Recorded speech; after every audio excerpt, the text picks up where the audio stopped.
Okay, so what this lab here is, basically this is the shaft, of course, off our trail board that holds the two wheels. So we're going to assume that this is the design specification of this is the skateboard has to hold a 300-pound rider. So what we want to do is we want to test this, I think it's a 3/4 inch shaft, to see if it's strong enough to hold a 300-pound rider.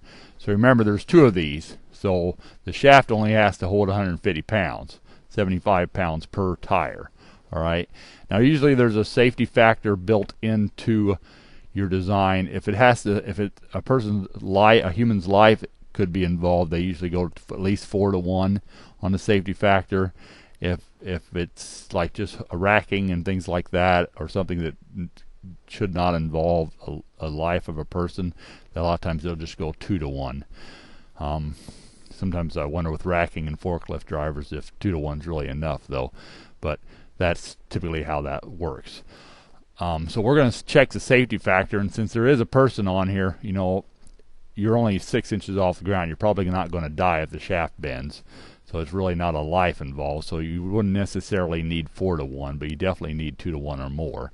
So we want to make sure that this has a 2-to-1 safety factor. So, and we want to see how much the thing's going to bend too. So that's what this first comment's about. Basically, we're going to put 150 pounds on this axle, see if it bends. I want to know how much it bends and what the safety factor is on it. And then I want you to change the material on it from aluminum into something else and see how much it bends. And that's what you have to turn in. So let's go ahead and get started. Open up your trailboard truck assembly. Ray did that. Go to Environments tab and then pick Stress Analysis. So Environments tab at the top, and then pick Stress Analysis. Okay. Button. This goes pretty fast as long as it doesn't air out. Next thing you want to do is pick Create Study, which I think is in one of these drop downs. There it is, Create Study. Okay, it should be right up front for you guys. I've got my screen shrunk down for the video. And then in this user interface, you can change some things around.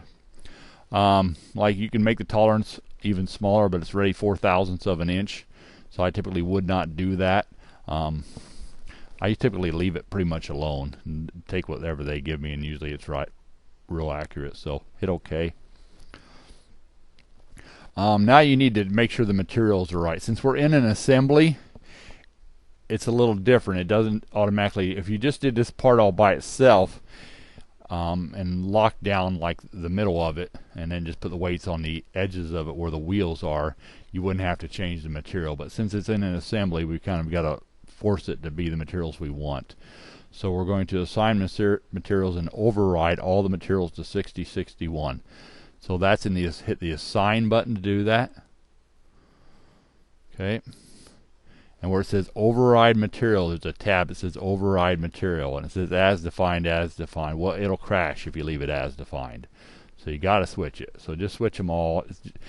You probably don't have to switch them all. You probably only got to switch the hanger and the shaft, but I'm going to switch them all just to make sure I don't have any problems. I'm switching them all to aluminum 6061, even the ones that are rubber. They don't really affect it. I mean, the shaft's going through a big block of aluminum, and that thing is no way is it going to bend. So we can safely make everything aluminum, and it's not going to affect the outcome, because the parts that do matter already are aluminum. And that block that's holding the shaft is way overbuilt. So, and then hit OK once you get that done. Okay, and you can use this, like I said, to test about anything else. You can also test the actual wood of the skateboard, see if it's going to hold up. You can test a beam if you're building anything to make sure it holds the weight. If you're going to make a ramp for your four-wheeler to go up on your truck, you could test it and see if it'll hold your four-wheeler. There's just an insane amount of things you can do with this. Now, of course, if you pick the wrong numbers, it's going to break. All right, so we in the wrong place. So now we have to pick a fixed location. All right, so this is basically says, well, where's it not going to move? Well, I know on this thing, the shaft is basically going to be clamped together right here on this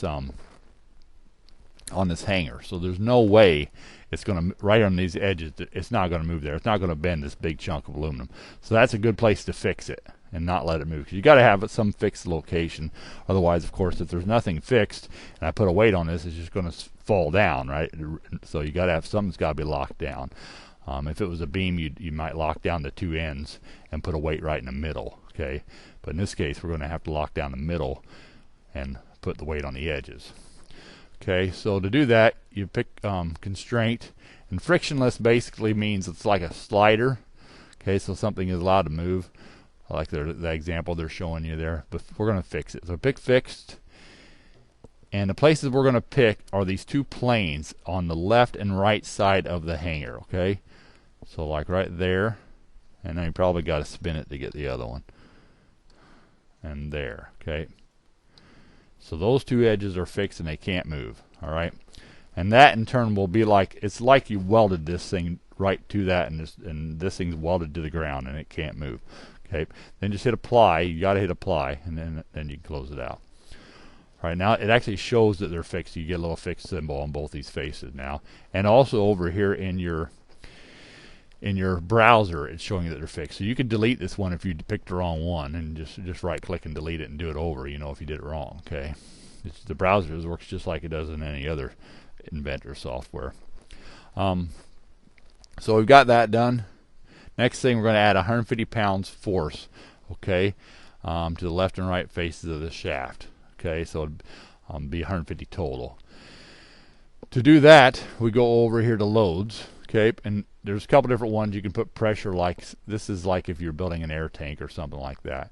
All right, so big force, and there's kind of the trick. We want usually I will it expanded because I did it before and I had it expanded. So hit that little expansion button so you expand it out.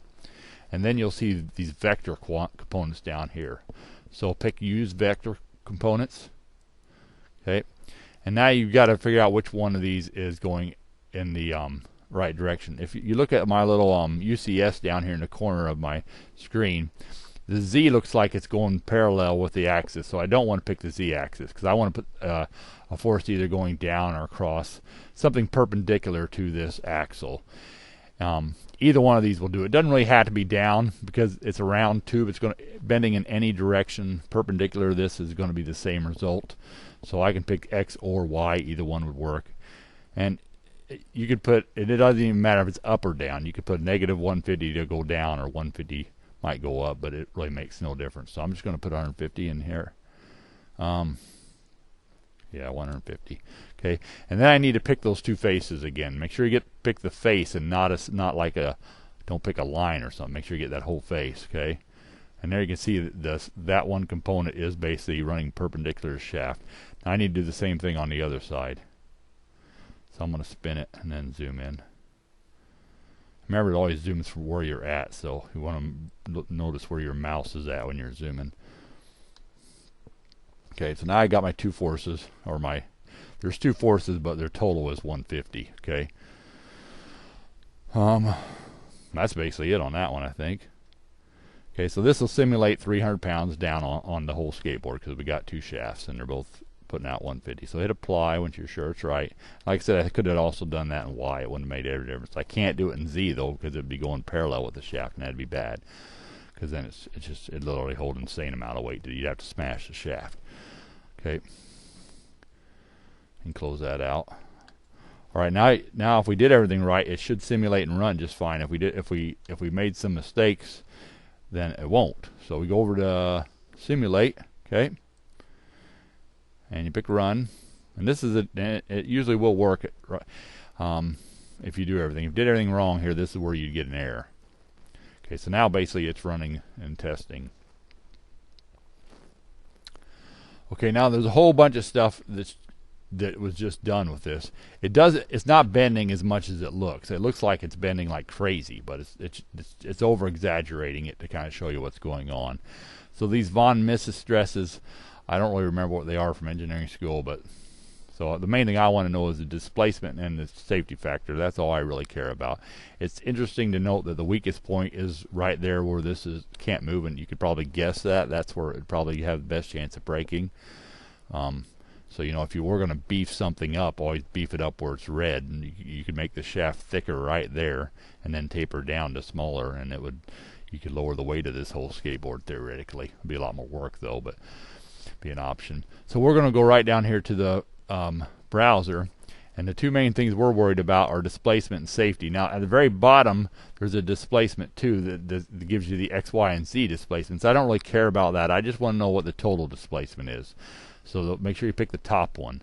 Right, so the top displacement, and then you look at the max. Okay, it's showing you where it's blue, it's not bending any, and then where it's really red, that's where it's bending almost a 32nd of an inch. The 32nd would be 0.031, and this is 0.029 basically, so it's getting close to a 32nd. You know, that's not very much if you think about it. You put a 300-pound person on the shaft's only bending a 32nd of an inch, and if it bends enough that it breaks it, the safety factor will be less than 1. So if it bends and stays bent, then you'll probably have a 0.9 safety factor, because that means it's going to bend and stay bent and probably break. It won't hold 300 if it's got a 0.9 safety factor. You need a 1 or above. So this is one of the things you'll turn in. Tell me how much it bent on yours, which hopefully it's that same amount or close. And then when you change material, you got to tell me how much it bent when you change material. Okay, and then the safety factor is the other thing. Okay, so the safety factor on mine is almost 3.4. So this thing will hold 3.4 times 300. That's over 1,000 pounds. Which, you know, a skateboard jumping off a ramp and things like that, you probably need that big of a safety factor, or the user's going to bend it. Okay, so the last thing you've got to do is you've got to run this report, and this is something you would turn into like a supervisor, or just have in your file to show that you did it. And then the last thing after that is change the material, and then note that when you turn this in. Okay, change the material on the on this item here. You can make it steel if you want to. You can make it. Don't make it something that's going to break. You can make it carbon fiber. Make it brass. All those would probably hold up. If the safety factor goes below 1, sometimes the math doesn't work. So if you get like a real weak material and it goes down to 0.5 and something looks weird, that's probably why. Okay, so let's run the report. That could be a little tricky too. So we're going to pick report here, okay, and then we're going to go to the format tab, and we're going to make sure yours says rich text RTF format, because I'm sure it does not. I've done this before, so mine went to that, but yours will not say that. So make sure it says RTF format, and that means you can open it with Word. Okay, and then for the studies, go to Studies tab, and we want to turn most of this stuff off. Okay, I don't care about the opposite camera view. Yeah, I guess I want to know what material it is. I'm going to expand the loads here. Yeah, I probably want to see where the loads are at. Constraints. Yeah, I want to see where the constraints are at. Don't care about the contacts. On results, okay, I'm getting rid of all my bond misses. Don't care. Only thing I want here on the results are the displacement and safety factor. That's it. I don't want anything else. So I'm turning. Otherwise, you're going to have a 50-page report. Okay. So basically, we want safety. The stuff we did. We want safety factor, displacement. We want to know where the constraints are. That's where it's where we tied it down, and we want to know the loads, and of course the material. All right. And then you hit. I think you just hit OK here. Now it runs it, and it's stuck here and running here like sitting here forever. Why is it not ever finishing? Well, this got me like 5 times. Well, behind the screen a lot of times is a little pop-up, and it's waiting for you to say what type of file you want it to be, which I've already told it RTF, but evidently you have to tell it RTF again and hit OK. And if you can't see that, you can hit your Windows button with tab until you can see it, or you can turn these other windows off or minimize them. Don't turn them off, just minimize them until you can see this, if it's showing up on your. If you're just sitting here running a report forever, that's what's going on. It's waiting for you to answer this question. So you want RTF and OK, and then it usually will finish right away. And I didn't look where it was saving it at, but we can check that real quick here. So if we go back to the report, and it says it's saving it under, oh boy, should have had you hit those 3 buttons and tell it to save on your U drive. So if you want to redo it and save it on your U drive, that'd be good. Mine's saved under my documents right there, which is my laptop, so it's fine. But typically you want to switch it over, hit those triple dots on the beginning of the report and tell it to go to your U drive, okay? And then turn that in as well, Okay, really, as long as you turn that in, and a couple notes telling me what material you changed it to, and the difference in the displacement and safety factor when you did that. That's all I want to see. So turn in the stress analysis report and the items from number 10 here. And that's it. I think everything worked out pretty good. So